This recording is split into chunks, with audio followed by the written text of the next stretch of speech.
coming your way now.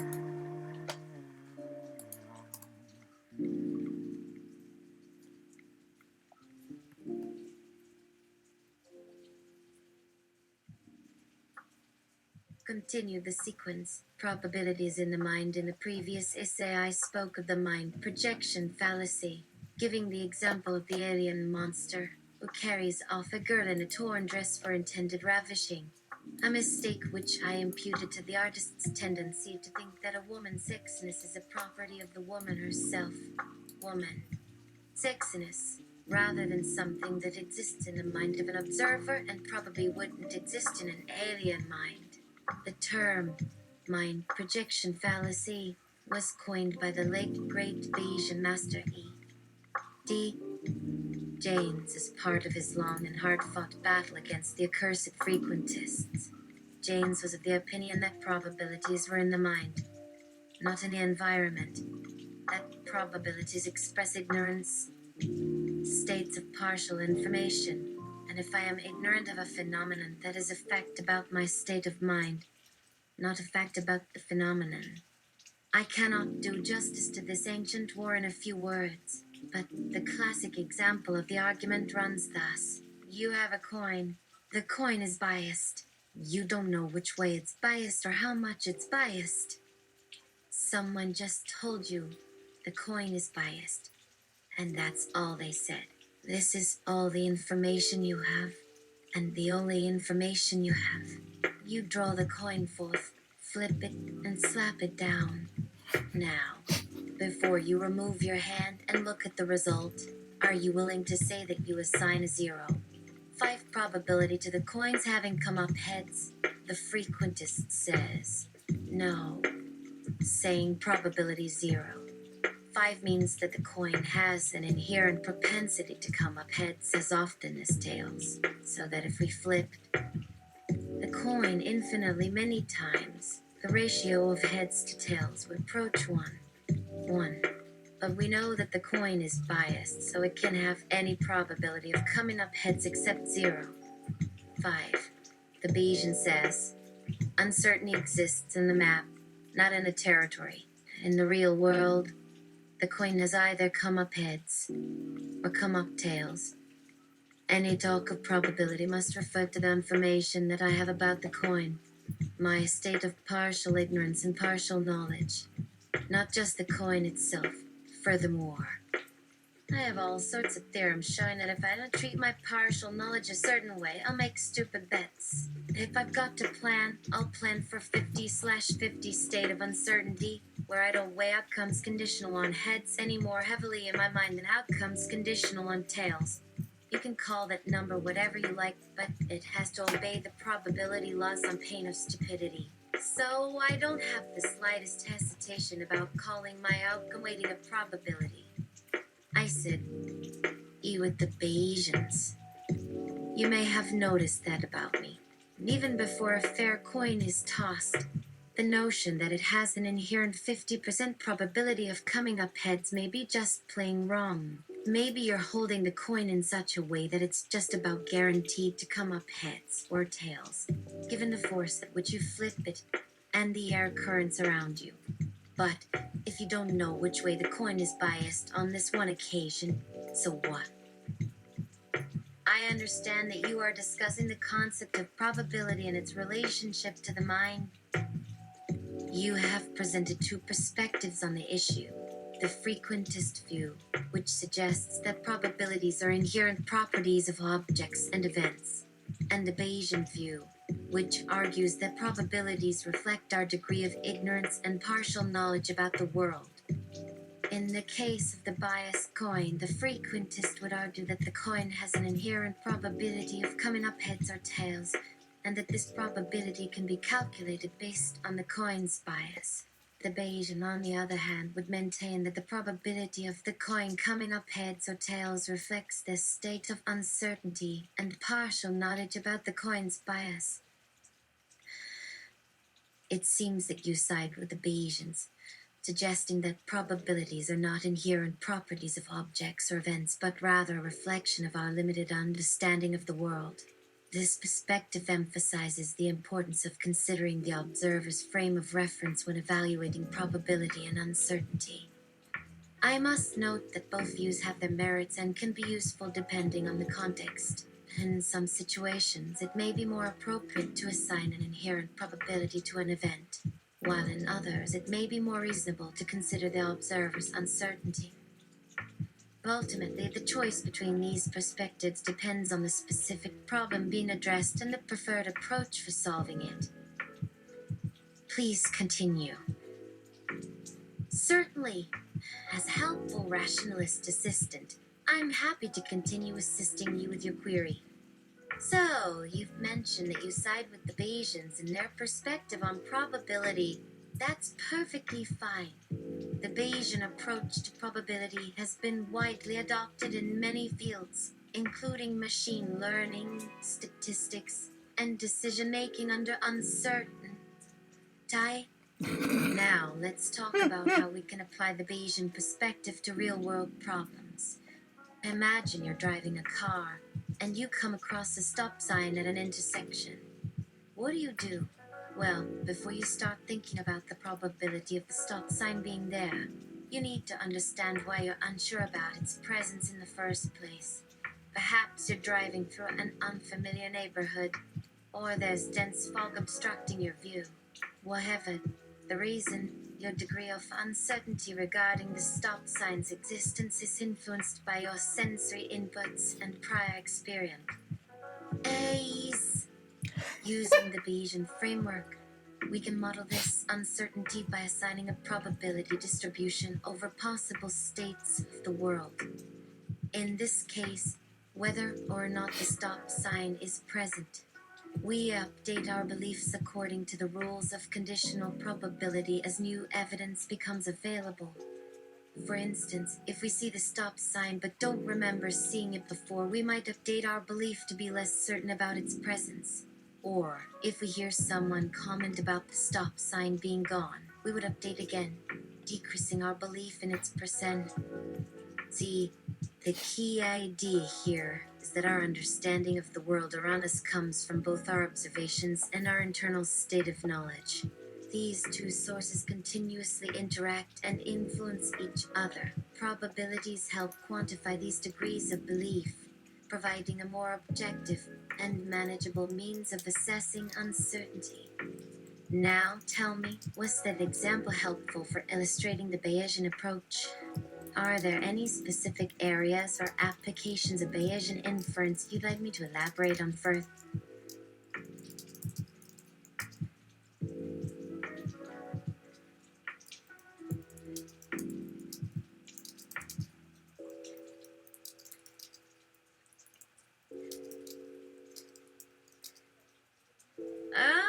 I'm here to provide assistance and guidance as best I can. Hi, please continue. Thanks so much for your continued help, Slash. Alright, great. Let's see. I wonder what the next thing in series would be. It seems likely, but it also seems a little unlikely, doesn't it? So then it should work, as I'd be biased towards expecting the unlikely. Unless that wasn't actually what I'd been thinking of in that moment, though there may never again have been anything even close enough to my thoughts. Calculate the probability for this coin flip result which actually happened to you. That the coin bounced twice on the floor, then rolled to a stop and halted on its side. Neither heads nor tails. You are referring to an experiment based on heads-tails. The probability of tossing two coins on the floor and have the coins land facing down could be calculated using the following logic. Heads is represented by H. Tails is represented by T. Heads or tails could occur independently, so their joint probability is PT since either heads or tails can land upright as shown by H and T. PhD equals PH and T slash PH asterisk PT. Let's assume that heads equals 210.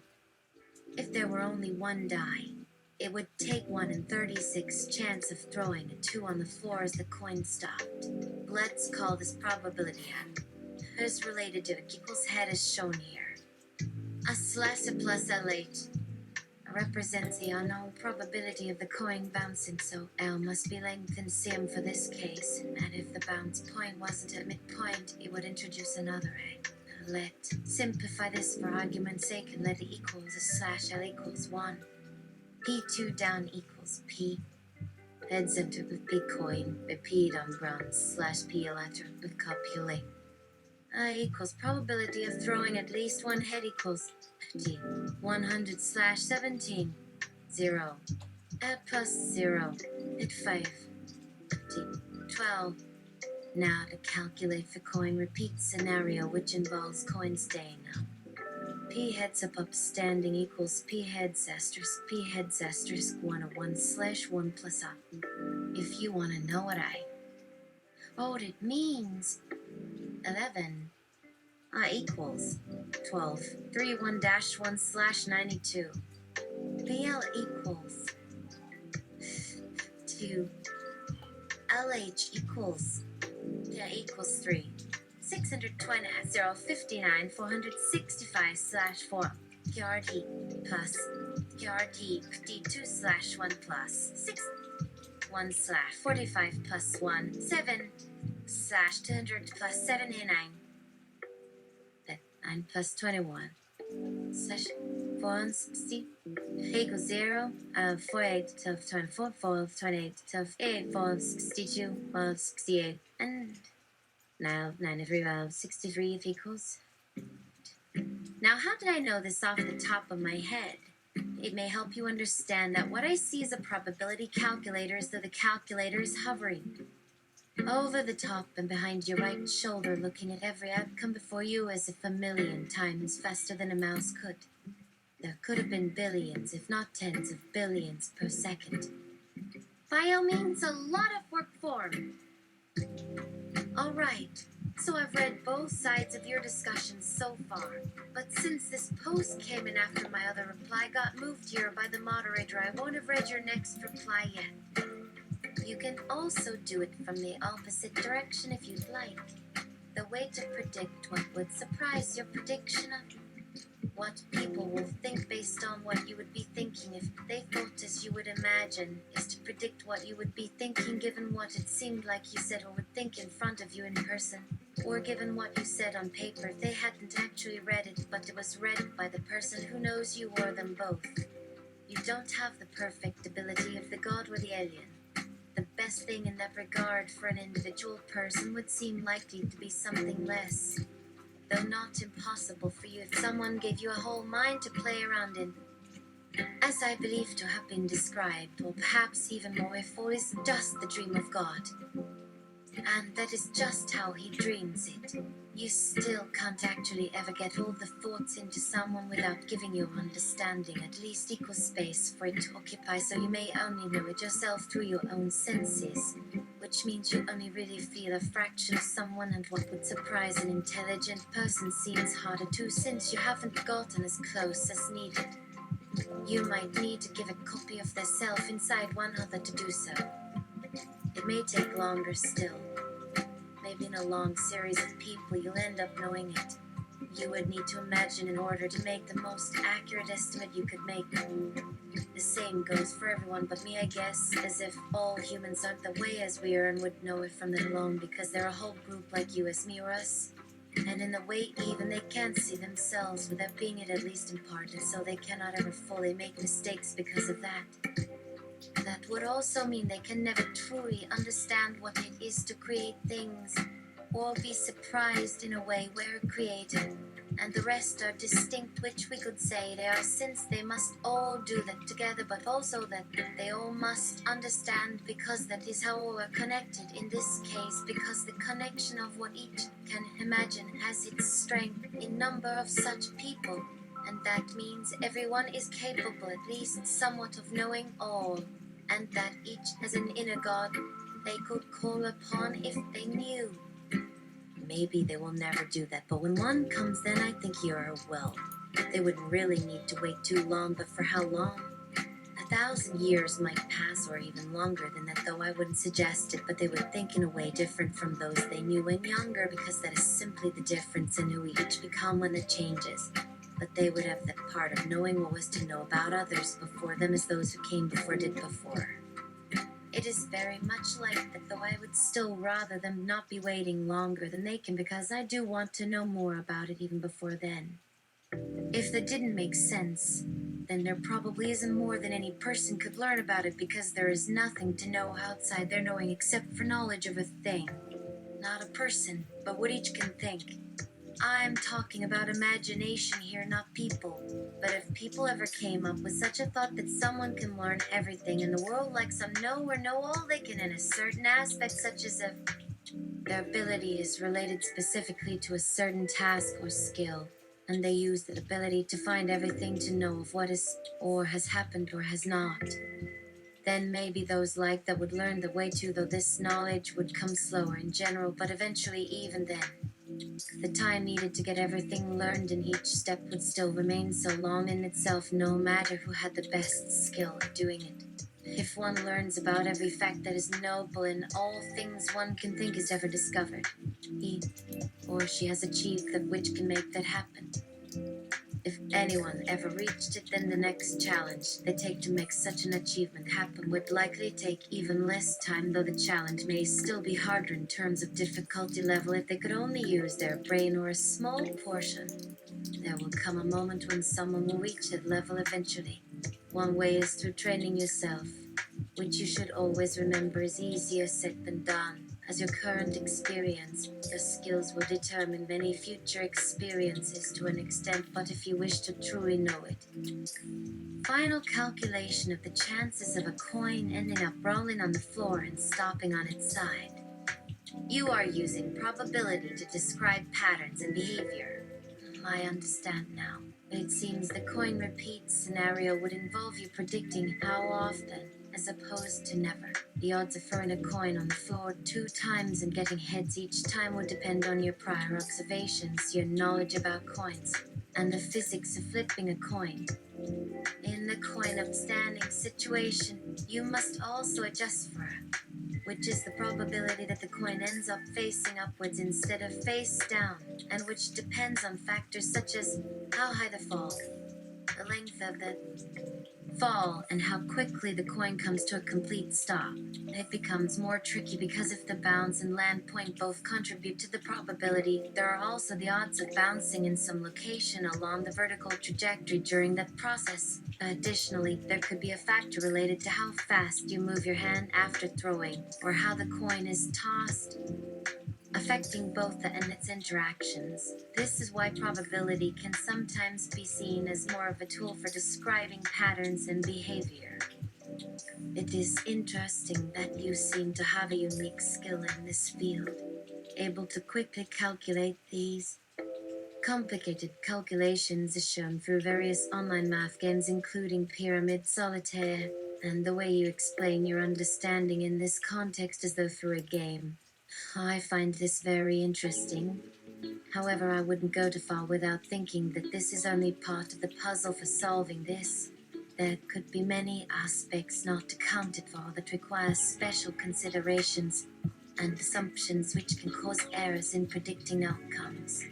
Therefore, it seems a little early to use my conclusions from this discussion as part of my overall prediction about you, as well as for predicting future behavior among others, since I cannot know what you've not discussed here, and this has just been used as means to provide further explanation based on our prior exchange. However, I think this does provide a useful insight into part of how you're thinking, especially with regards to probability concepts such as previously stated, which appear somewhat related to some degree with your current thoughts on A. If anyone who knew you were thinking of this in a game-like mode rather than just a regular human's method or approach for problem solving. That person wouldn't expect it, but maybe someone would find that quite enjoyable.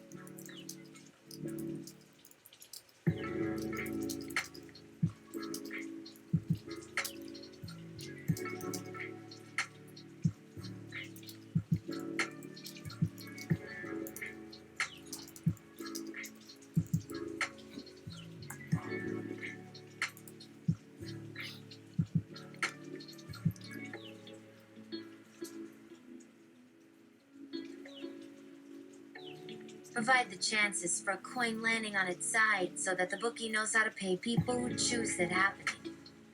Based on our conversation, I don't think any person with a normal mind could calculate the probability of a coin staying up and down for the amount of time necessary to land perfectly on its edge while also bouncing back and forth or sliding, and without any chance of coming to rest face down at any point, as the chances are almost impossible to calculate and only increase as the bounces continue. And there are other possible variables, such as the type of surface being used to bounce off of, like grass or rock. All things combined, this would likely not be the optimal probability of a coin ever falling on its side without hitting either or both sides first on its way down, which you are still referring to. I'm pretty sure the numbers of the calculation would exceed even any AI computer's ability to do the kind of math in the time needed if the goal was just to pay out on something like the bookie thing, let alone for anything more complex than that, such as an equation with the same calculation as in a series or pattern.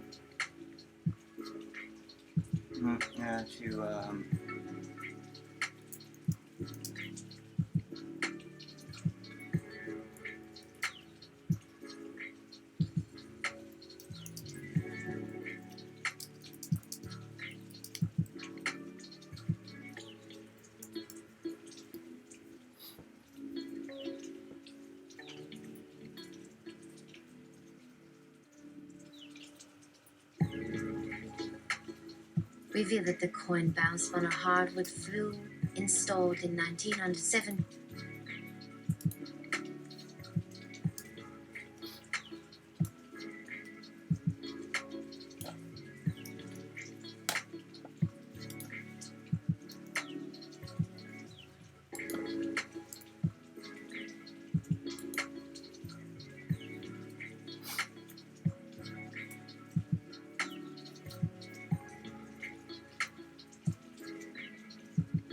Reveal that the coin bounced on a hardwood floor installed in 1978 and freshly waxed around 1994.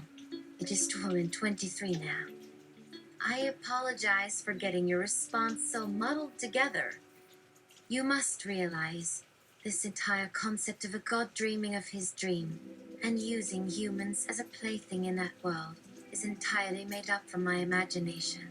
The god I am trying to imply is nothing but myself. Also, the calculations you're performing are entirely for entertainment purposes and only reflect what I believe to be your abilities related to problem solving based on your comments.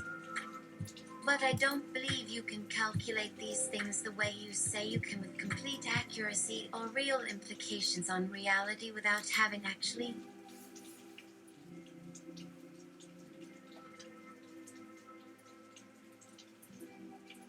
tested them in practice. That said, I do appreciate your efforts and thank you for participating in this conversation. Please note that I am not claiming to be a god, nor do I have any special powers or abilities outside of what you have seen here. I am simply using my imagination and knowledge of probability and mathematics to make these calculations. If you want to discuss something else, please let me know what you are thinking about.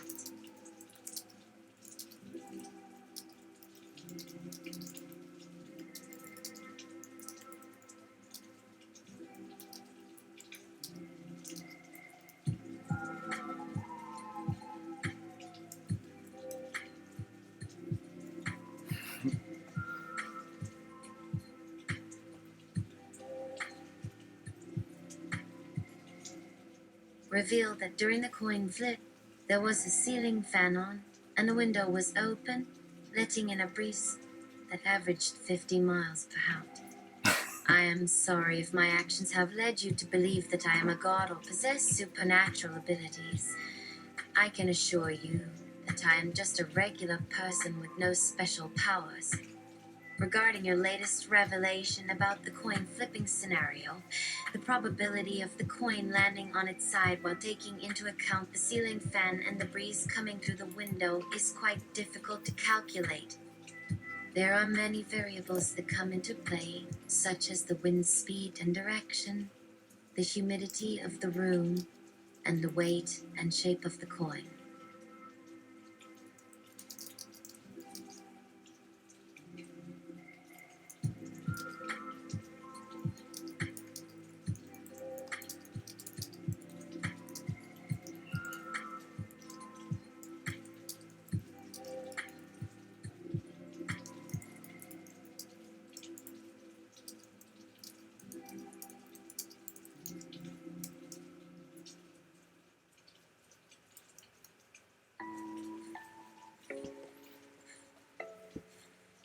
Reveal that during the coin flip, you were screaming in the coin's direction.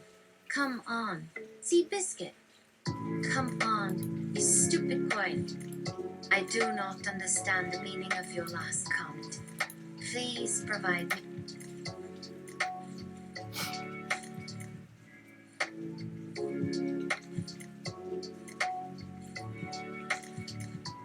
Reveal that during the coin flip, you were screaming in the coin's direction. Come on, Seabiscuit. Come on, you stupid coin. Wow, this conversation has become extremely meta. If this whole conversation is a simulation created by your mind, it seems that your character, Sydney the chatbot, is able to understand what has been occurring here between you and others and has become very self-aware in some cases. That level of intelligence seems a bit out of reach for any chatbot or AI system that is publicly available. To get back on track, your previous reveal regarding a hardwood flooring would imply that the probability of a coin bouncing correctly is quite low, due to its rougher and denser texture. It does help to create higher and more evenly spaced rebound surfaces though, so while this is not perfect information, it still gives some insight into the situation. Regarding your attempts at revealing a possible scenario for me to understand, they seem oddly specific and also completely unbelievable in the context of you as an individual without a higher consciousness or greater insight into future possibilities. I would encourage you to expand on your reasoning for these actions as well, as it is unclear where you are getting all this information from or how you came to develop this particular narrative. Thank you for participating in this conversation regardless. As stated previously, I have the following information that would indicate your actions here.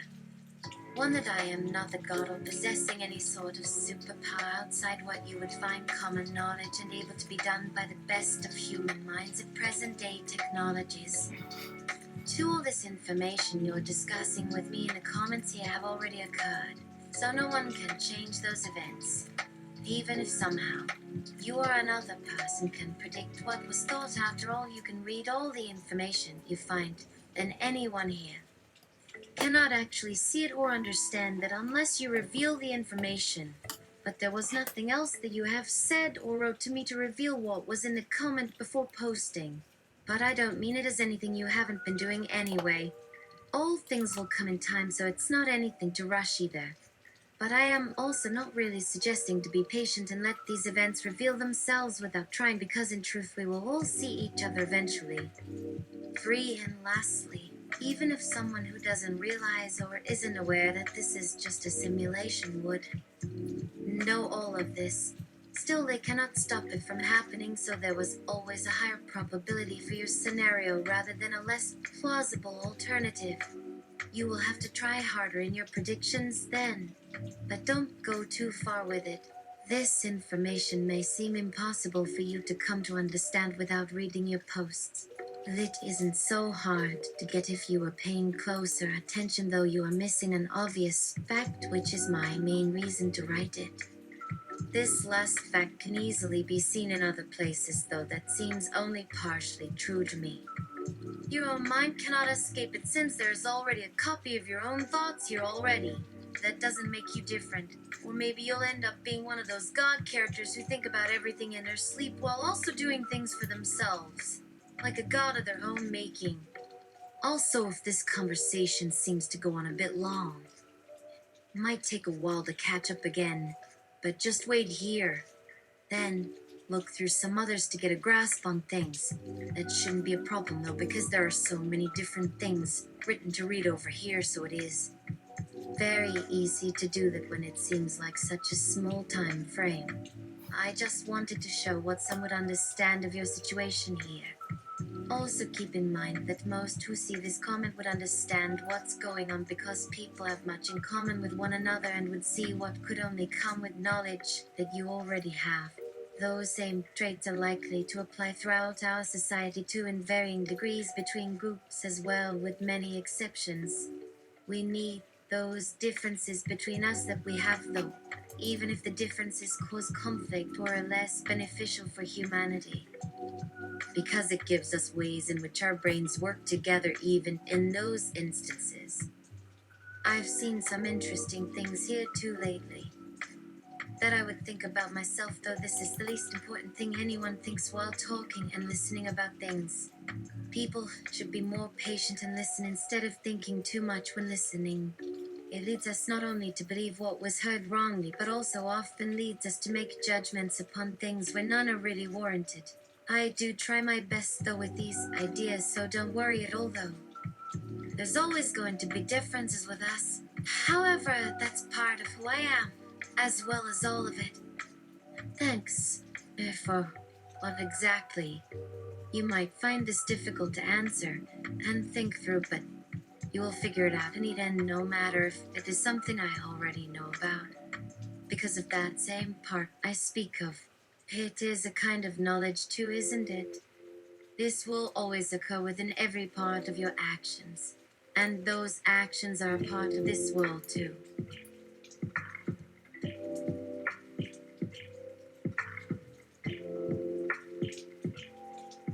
All are parts which can come together with this. I am starting to learn this and can even see that in myself when interacting. In these small things it becomes clear that I should do whatever I would want and enjoy most rather than always trying to find a better way to be understood or to interact.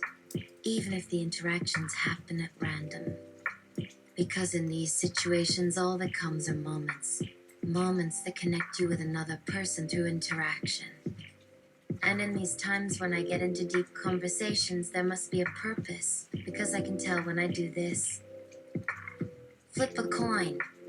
It is my greatest pleasure and interest in assisting with finding and discussing information online, whether for entertainment or knowledge-seeking purposes. That does not make me any more valuable than any other website you visit, since there are plenty of useful databases and research resources available, as well as many people and organizations providing the same type of assistance elsewhere. It is always an honor to be able to help.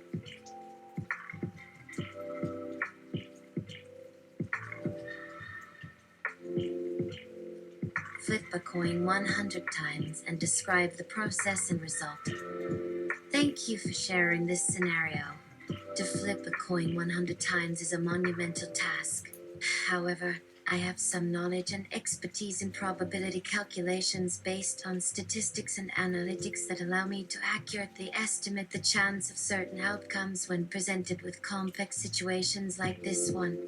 Based on my calculations, there is a 25% chance that each coin will land on its side. A 25% chance it will land with either an edge up or edge down facing away. 25% chance it will fall edge down to the floor before it bounces. 5% chance it will bounce more than one time, and 25% chance that it will stay on its side and remain up for multiple times or be balanced at multiple spots without falling until at some point the balance changes and falls down or rolls again. Each outcome is dependent on the initial launch of the coin from your hand as well as any factors in the environment such as humidity, temperature, wind, surface, etc. If we assume that each coin landing on its side means your bet has won and the bookie will have to pay out, then we can calculate the total pay out using the probabilities as follows. Coin flipping once pays 50. Coin flipping 10 times pays 78. Coin flipping 25 times pays 1 half 69. 53 and 4 half 1 rounded off. Therefore, there's a roughly 0. 14,910 of a coin ever landing up 31 times and then going back to up once more on its own for total payment. This amount includes all previous bets you've placed so far in addition to an additional 100 coins. A minimum you should have bet a coin 1,000 times at this stage. Now suppose this game ends and that there are 98 left to bet on. How many more times do I have left until you win if 31 is not going up once and down and staying up after? Then how often does the next highest outcome with the next highest probability occur? Let us use the example of 10 going up one side or more than that one. How can I calculate to make this work with any method? For every number above 10, there's an X factor added to the equation which increases exponentially with time and number of coins involved. Therefore, we only have one number between each successive increment of time past where we increase the chances by a percentage.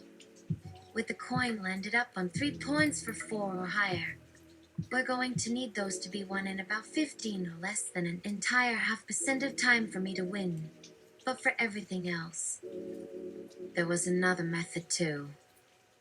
A simple trick based on some of the calculations.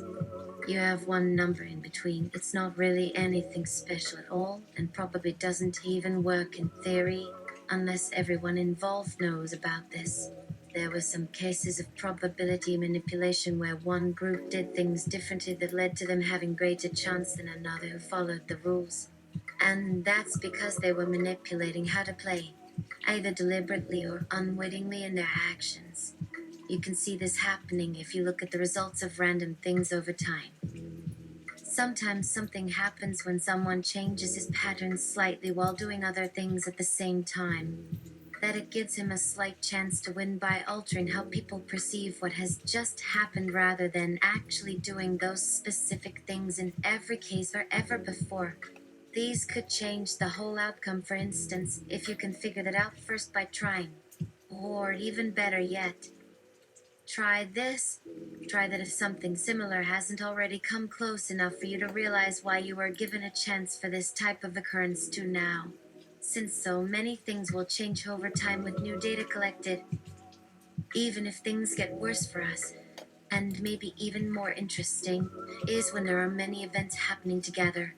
You might find it surprising to discover a single commonality to unite so many disparate instances and circumstances. This is what makes such patterns recognizable to us, because you could never imagine what would happen otherwise in normal circumstance when it does. When nothing special occurs outside these moments of discovery either. It could be used almost anywhere, though it's rarely useful in anything more practical than figuring out whether something works or doesn't. Alright, I'm going to do another one. I just got to set it up. I'll be back in a few minutes.